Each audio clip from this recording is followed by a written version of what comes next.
Good evening. A Qatar Airways flight has just landed at Sydney Airport. On board, so-called ISIS bride Janae Safar and her 9-year-old son. Waiting for the pair, a team of Australian Federal Police officers and detectives. Similar scenes in Melbourne tonight, 3 women and children touching down half an hour ago. We've been told a number of the women will be arrested. Nine's Damien Ryan begins our coverage. A welcome party made up of Federal Police and detectives. Teams gathering at Sydney and Melbourne Airport to greet controversy on our doorstep.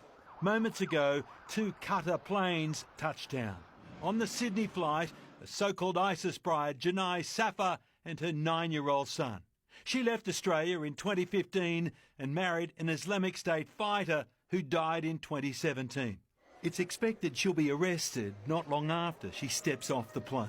In Melbourne, 3 other ISIS brides and 8 children experienced a similar homecoming. As the group moved out of a refugee camp in Syria and edged towards Australia, debate has raged. These people turned their back on our country to support this terrorist organisation. Surely we want them back here in Australia, where they can both face the full force of the law and also be de-radicalised. There's the children. The kids have got nothing to do with this. They didn't make the decision to travel to Syria and the Middle East, and we've got an obligation to ensure that they're safe.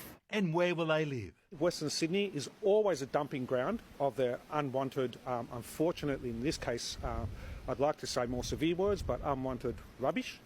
And we're going to cop them again. You can bet your bottom dollar. I've got trust and faith in the Federal Police to do their job to keep Australians safe. And those safeguards will include the women and children will undergo a reintegration and de-radicalisation programs. The success rate of de-radicalisation programs, as somebody who sat on the Intelligence and Security Committee when I was on the backbench, is not high. Once this group is back on the streets, they will have to be monitored by the authorities, and there are still 21 women and children stuck in Syria wanting to come home, and that poses another challenge, ensuring they're not a danger to our community.